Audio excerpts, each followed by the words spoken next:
Hello everybody, welcome back to my channel, or welcome to my channel. If you're new here, then my name is Lorian and I am a mum of 4 and this is my 5th pregnancy. So it's a lot of babies, but to me it doesn't really feel like a lot.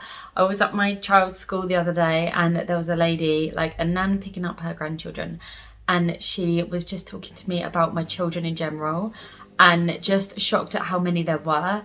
And then when she found out I was pregnant, she was so shocked.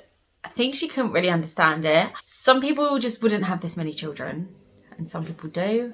And it just shows how we're just all so different. But I'm just going to sort of like recap this second trimester and how it has been so far. I am 25 weeks on Sunday and it is Friday today. So I am nearly 25 weeks and I just can't believe I'm 25 weeks pregnant. It's just gone so quickly. So I think the first trimester is a lot slower because you're sort of like waiting to get to the point of your first scan to see your baby and for your baby to actually look like a baby when you see it. Because if you do first go and see it, so when we first saw ours this time, she was just like a little bean, and you just can't wait to see them as a baby. So when you first see it, it's incredible. And then I think you wait, if you're finding out the gender, you're desperate to find out the gender, so that's like the next step. And you wait for these milestones, and then when these milestones have gone, it's like it flies by because you're not waiting for anything and life just carries on. So I really don't feel pregnant. There's lots of things I have that remind me I'm pregnant, but I don't feel it. So the symptoms that sort of remind me every day that I am pregnant is a big one for me. I think it's called dysgeusia. Tell me if I'm wrong, but it's where you get this weird taste in your mouth and it changes your taste.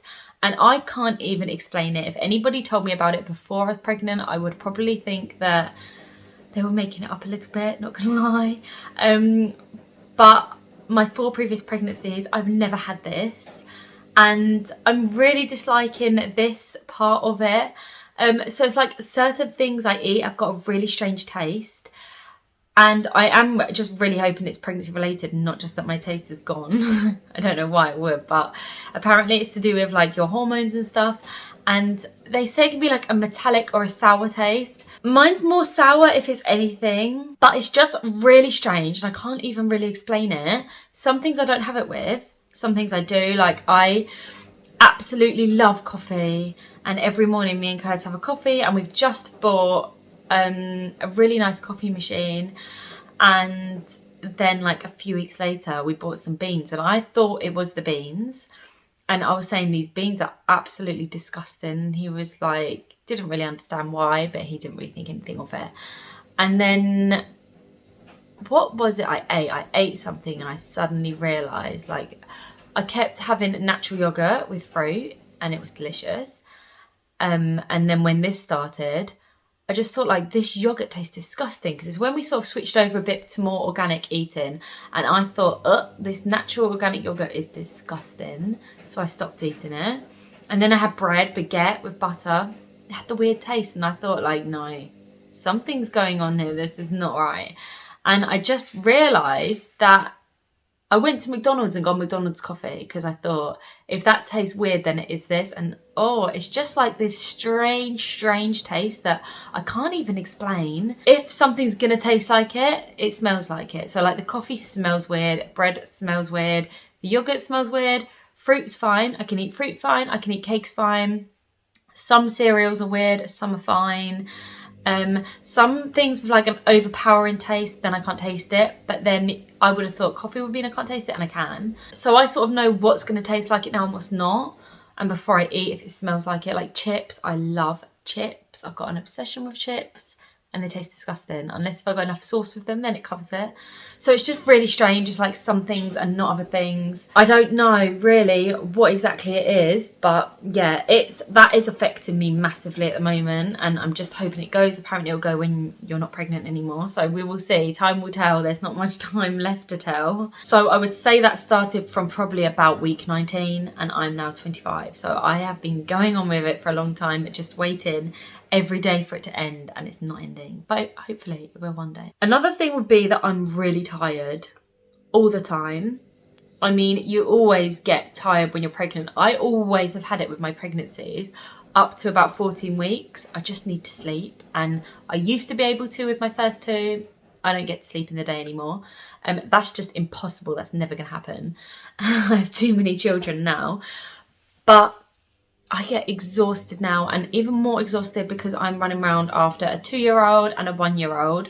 So I have a 9-year-old boy, a 6-year-old boy, a 2-year-old boy, he's nearly 3 in May, a 1-year-old girl, and then I'm pregnant with another girl. It gets to about 9 o'clock in the evening and I am exhausted. I found that I was always getting headaches, and they would literally hurt so much round the side of my head by my eye. And I suddenly thought, I'm going to stop taking painkillers because I don't think they're necessarily good for you. I've made that up. I have no research on that, and I cannot factually tell you they're not good for you. But I just don't think you should be taking things that you don't need to take. I've stopped taking them, and ever since I've stopped taking them, I had a few days of some really bad headaches, and Kurtz would say, just go and take some tablets, but I didn't. I have not had headaches, which I only realised this morning, since I stopped taking them a few days after. So I don't know whether it's related to like my body getting used to just not needing it. I feel like I was really dependent on them. So some things I love about pregnancy. I just love pregnancy. I know people, I have friends who don't like being pregnant. I love being pregnant. I love it. Like, I don't know, like it's a bit of an obsession for me probably, as you can tell. But, oh, I just love it. I love feeling the baby move. I love having a bump, although I find it hard to dress it. I lost quite a lot of weight before I got pregnant, and I found that I was really comfortable in everything I was wearing because for me, my body just felt so right. And now I just don't know what to wear. So I'm finding it hard to know what outfits are nice to wear when you're pregnant. And I've never been pregnant in the summer like this before because I have always given birth. Well, I've never been heavily pregnant in the summer. I've always had my babies are February, January, May and January. So I've never been properly pregnant in the summer. I've always worn leggings and big jumpers, and that makes me feel so comfortable and cozy. But I can't really do that now. It's getting to the point, it's really sunny today, where I'm going to have to find some cute outfits. But I adore my bump. I absolutely adore it. I know, like, my sister was pregnant a couple of years ago, and she hated her bump. She thinks they look horrible, and she just, no, she doesn't like them. And the main thing for me is feeling my baby move. It's just, there's absolutely nothing nicer than feeling your baby moving around inside you when you can see it as well. And yeah, basically I love it. Usually I get really bad heartburn in my pregnancies, but I've not had any this time. So fingers crossed I don't, because I think I'm a lot smaller this time. I was definitely bigger with my first 2, 3. With my last daughter, I was a lot smaller, but I did still get really bad heartburn. I had to have a prescription from the doctor, but I would prefer not to have that this time, although it does get unbearable for me. But I've not had any, and usually I do start getting it around now. So I'm hoping I'm not going to get any heartburn. I think maybe that's partly because my bump's small. I think like when your bump's big and the baby's big, it like pushing up. And I don't think my bump's very big for how far along I am. Everyone says it's quite small. For 25 weeks, I've only had one midwife appointment where I've gone in and seen her. So I think they're supposed to start measuring your bump, but I have not had mine measured or anything because I had that with my daughter, Flossie. I had my bump measured quite a lot and it kept measuring small. So I had to go in for extra scans and things just to make sure everything's okay. And it was measuring small right up till I gave birth. But my babies have all been really big babies, and she was too, even though my bump was small. So my son was £9. My second son was £8.15. My third son was £9.4. And my first daughter, fourth child, was £8.15. So she was the same as my son Horatio. They weighed the same. They look really similar too. And they're both born in January, 2 days apart. But when I look back at photos of Horatio when he was the same age that she is, they look really similar. Just apart from the fact that my husband's half caste. So Horatio has got a bit of a brown skin tone. So they're all a quarter. But the rest of my children are so pale skin toned, with blue eyes. And although Horatio and Flossie look really similar, he's got brown eyes and she's got blue eyes, and he's a little bit brown and she's just pale. So yeah, it's strange because I thought our children would be like darker with brown eyes, but Rue has got the biggest blue eyes you've ever seen.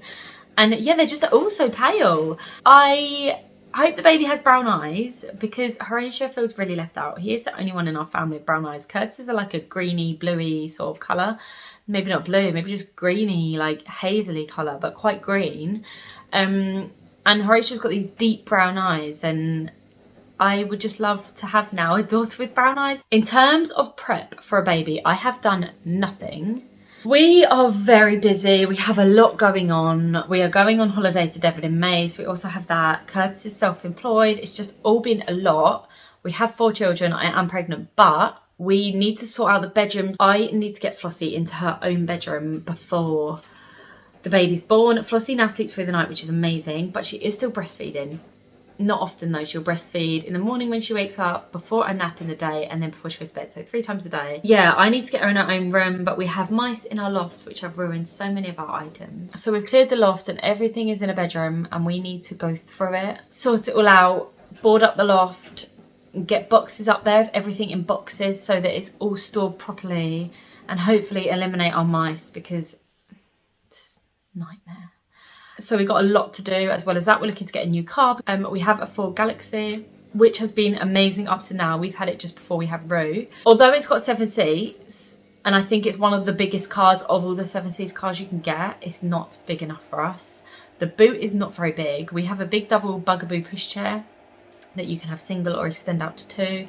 And I'm going to need that for Flossie and the baby. And I do use it now. It fits in my Ford. But there's just not much space. If I've got shopping, I can't put it in the boot. It has to go on my passenger seat, or it has to go in the middle of the car, in the footwells, and it's just not practical. So we're looking at getting another car, which is a Hyundai i800, and it's like a van car, and it's got 8 seats. So we'll have a spare seat to have another baby. No, I can't. My house is not big enough for it. Yeah, so we have like the new car to sort out. Curtis probably needs a new van. We need to sort out the loft and get Flossie in her own bedroom. The good thing is that I only had Flossie last year, beginning of last year. So I have all of her clothes. It's another little girl, so I can reuse everything. I've got her baby bath. I've got her changing mat. I've got her clothes.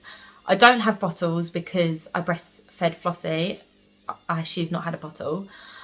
So I need to get some bottles.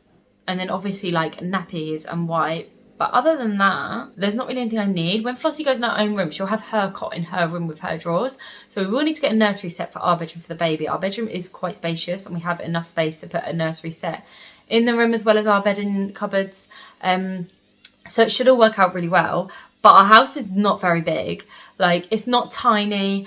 It works at the moment, but it won't work long term. We will be looking to move. It's just that Curtis has just gone self-employed, so you need like books and stuff, and this is probably just all chat for another video, isn't it? Really, it's not really pregnancy related. But we have a 3-bedroom and we have nearly 5 children, so all the boys share a bedroom with a triple bunk. It works really well. Their bedrooms are good size and they all want to share, so they weren't before, but since the baby's coming, it's sort of an option that has to happen, and they're all really happy about it. They all fit in the same room. We have a triple bunk which fits really nicely. I'll have to show you. And it just works really well. We do need more space downstairs. We don't have lots of space. I think we've got more space upstairs. But yeah, we've sort of renovated this house. We're not really finished with that yet. We have so much going on that moving house at the moment is just not practical. We will start looking into it next year, end of next year, towards the year after. We'll be okay in this house for that long, but it's definitely something that will happen within the next couple of years, hopefully. I know some people are interested in seeing our house, and I'm more than happy to do a house tour, even though it is not a grand house. Someone said they look big. It's not grand, it's not spacious. We're grateful for what we've got, but we moved into this house with 2 children, and we have since had 3 children, and now we are just not at the point where it's just not practical to move right now, and the children are happy, so it's not really affecting anyone. We have a massive garden, so in the summer it's actually really beautiful and it's got beautiful views. So yeah, it's not possible right now. There's too much going on. Would I have a 6th child yes, if I had a bigger house, because if we're going to get a bigger car, then I would have space in that for one more child. After that, I would have to stop because 9-seater cars are just not practical, and I would like us to be able to all go around in one car. I will either stop here or I'll have one more, but to be honest, I can't really have one more in this house. And I don't want to have any after I'm 30, which would be end of next year, December next year. I'm 28 at the moment. And not because there's anything wrong with having a child after 30 at all. Personally, for me, we started when we were 19. So next February, we would have been parenting for 10 years. It's the best thing in the world to me. I adore being a mum and looking after my children. As you can see, I have so many. It's always been a dream of mine, really, to have this many children, look after so many children. I need to get to a point where I am done with it, and I mean like done with having any more, and I can like enjoy the children I've got and raise them comfortably and happily, and then still get some time for me and Curtis without sounding selfish. Like, I think it's important to focus on your marriage, and we have an incredible marriage. We really, really do. Especially considering we get no help, I get no help. Like, nobody really helps us at all. My dad is super helpful in the terms of like, if I need something or I need his help, like if I called him right now saying I needed his help, he will be here as soon as possible for him. If he was even busy or out somewhere, he would come straight to my aid. I would not make him unless it was very important. But yeah, he's very, very helpful in that aspect. But in terms of childcare, we don't get any help. My mum lives in America. My dad doesn't help with childcare. And yeah, Curtis's family don't help with childcare. Not that anyone has to. They don't have to. But I completely really parent alone. So I think I'm really lucky for the fact that Curtis is really hands-on. I mean, Curtis works 5 days a week, sometimes more. He's very, very hard working, and he does an incredible job. But when he's home, he really helps me out. Really helps me out. Housework, he doesn't really do. That's me. But childcare, I know he's supposed to, he's a dad, but some don't. Yeah, he's just, you couldn't ask for any more. He is so hands-on, like on the weekends, he really does just take it upon himself, and he does more than me. So I'm very grateful for that, because other than that, I get no help. Like, I'm going to get my hair done next week. By the time I've posted this, it'll probably be tomorrow that I'm getting my hair done. I still have nobody to look after Flossie. My dad's moving away, so he would have moved the day before, 2.5 hours away. I can't get him down for my hair. I might be able to ask my sister if she's not busy. But yeah, I look after my children. I'm not breastfeeding. If I breastfeed, I would have been breastfeeding for... I've already been breastfeeding for a year in January. So by the time she's born, I'll be breastfeeding for 1.5 years. I know some people really extend breastfeeding, but it's just, I can't do it. I know people do it for as many children as me as well, but I just would love to have my body back. I've been pregnant in 2018 with Rue to 2019, 2020 with Flossie to 2021, and then 2021 with this baby to 2022. I need a break. My body needs a break. I really enjoyed breastfeeding Flossie, although I didn't plan to do it long term. I planned to do it initially, but she did not like a bottle. And I just think I can enjoy my baby more. Everybody can enjoy the baby more. I can be there for my children more, because when I was breastfeeding Flossie, I wasn't really there for the boys because I was always feeding Flossie. And I am a bit worried that ever since I had Rue, I've always had a little baby since. Since he wasn't a baby, I've always had babies, and I want to make sure that I can really dedicate some time to him before he starts school, which would be next September. And I just really want to make sure that, yeah, I can be there for him and give him a lot of my time, and I can give him so much more time if everybody can help me feed the baby, look after the baby. And yeah, I just think that it's definitely the right decision for my family. So I think that is pretty much everything. I hope you found it interesting. I don't think there's like a ton to cover on symptoms and things. I guess it was just more of like a chatty second trimester update. And if you have any questions, then please do leave them below and ask me. What's strange is I did these videos when I was pregnant with Flossie, and I have not got the courage to go back and watch them because I reckon it was really awkward. It's like when I first started, and I did watch a bit of one before and I didn't watch it, so I won't be watching them. But thank you so much for watching. I should have a day in the life posted on Sunday. I'm hoping to get this Thursday. If not, they're going to be the other way around. But thank you so much for watching, And if you like my content, please subscribe to my channel and stick around for more videos, and hopefully I will see you on my next video.